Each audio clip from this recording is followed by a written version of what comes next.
Hello' everyone, কি খবৰ তোমালোকৰ? আশা কৰিছোঁ তোমালোক সকলোৱে ভালে কুশলে আছা। তোমালোকৰ 6 মাহিলী পৰীক্ষা কেনে চলি আছে কমেণ্ট কৰি জনাবা। নমস্কাৰ, মই দিগন্ত। আজিৰ ভিডিঅ'টো পৰীক্ষাৰ বাবে প্ৰস্তুতি চলাই থকা শিক্ষাৰ্থীসকলৰ বাবে ছুপাৰ হেল্পফুল হ'ব। আজি আমি এখন উত্তম আৰু উন্নত মানৰ কুৱেশ্যন পেপাৰ লৈ আহিছোঁ, যি তোমালোকৰ পৰীক্ষাত ভাল নম্বৰ পোৱাত বহুত সহায়ক হ'ব। সকলো তথ্য ভালদৰে আয়ত্ত কৰিবলৈ তোমালোকে এই ভিডিঅ'টো সম্পূৰ্ণ কৰি শেষলৈকে চাবা। ভিডিঅ'টো যদি তথ্য সমৃদ্ধ হয় আৰু ইয়াৰ দ্বাৰা উপকৃত হ'লে লাইক আৰু শ্বেয়াৰ কৰিবা। চেনেলটো যদি ছাবস্ক্ৰাইব কৰা নাই, দৰকাৰী আৰু তথ্য সমৃদ্ধ ভিডিঅ'ৰ নটিফিকেশ্যন পাবলৈ চেনেলটো ছাবস্ক্ৰাইব কৰি লোৱা। তোমালোকে ভিডিঅ' স্ক্ৰীনত এখন কুৱেশ্যন পেপাৰ দেখিবলৈ পাই আছা। পৰীক্ষাৰ বাবে প্ৰস্তুতি কৰোঁতে প্ৰশ্নকাকত অনুশীলনক এক উত্তম প্ৰস্তুতি কৌশল বুলি গণ্য কৰা হয়। কুৱেশ্যন পেপাৰ প্ৰেক্টিছ কৰাৰ লাভ বহুত। পৰীক্ষাত অহা প্ৰশ্নৰ আৰ্হিৰ সৈতে চিনাক্ত কৰে, পৰীক্ষাৰ ফৰ্মেটৰ সৈতে পৰিচিত কৰে, জ্ঞানৰ ব্যৱধান চিনাক্ত কৰে, উত্তৰ লিখনি কৌশল উন্নত কৰে, সময় ব্যৱস্থাপনা উন্নত কৰে, আত্মবিশ্বাস বৃদ্ধি কৰে। ইয়াৰ উপৰিও আৰু বহুতো লাভালাভ আছে।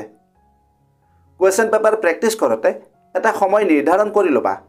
আৰু আটাইতকৈ গুৰুত্বপূৰ্ণ কথাটো হ'ল, কুৱেশ্যন পেপাৰ প্ৰেক্টিছ কৰাৰ কিছুমান টিপছ আছে। যদি সেই কৌশলমতে প্ৰেক্টিছ কৰা, তোমালোকৰ প্ৰস্তুতি বহু পৰিমাণে উন্নত হ'ব আৰু পৰীক্ষাত ভাল নম্বৰো পাবা। এই বিষয়ে ভিডিঅ' এটাত আলোচনা কৰিছিলোঁ। ভিডিঅ'ৰ লিংক ডেছক্ৰিপশ্যনত আছে, তোমালোকে ভিডিঅ'টো চাই ল'বা। আৰু যদি এই পেপাৰখনৰ PDF লাগে কমেণ্ট কৰিবা।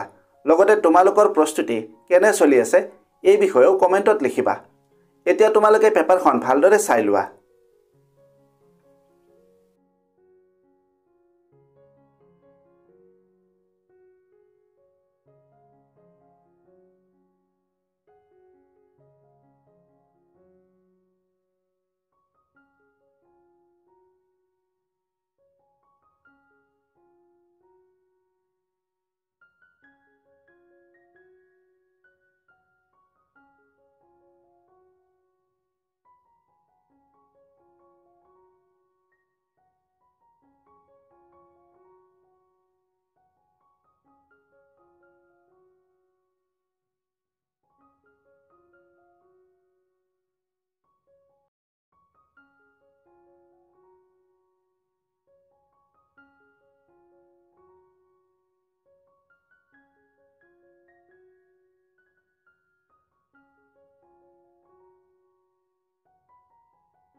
ভিডিঅ'টো যদি হেল্পফুল হৈছে তেন্তে বন্ধু বান্ধৱীৰ লগত এই ভিডিঅ'টো শ্বেয়াৰ কৰিবা আৰু লাইক কৰিবা।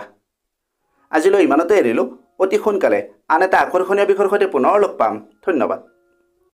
का शॉर्टकट मेहनत और डेडिकेशन, ये चैनल बनाए तेरा परफेक्ट फाउंडेशन। सब्सक्राइब करो, join this ride, let's grow together side by side।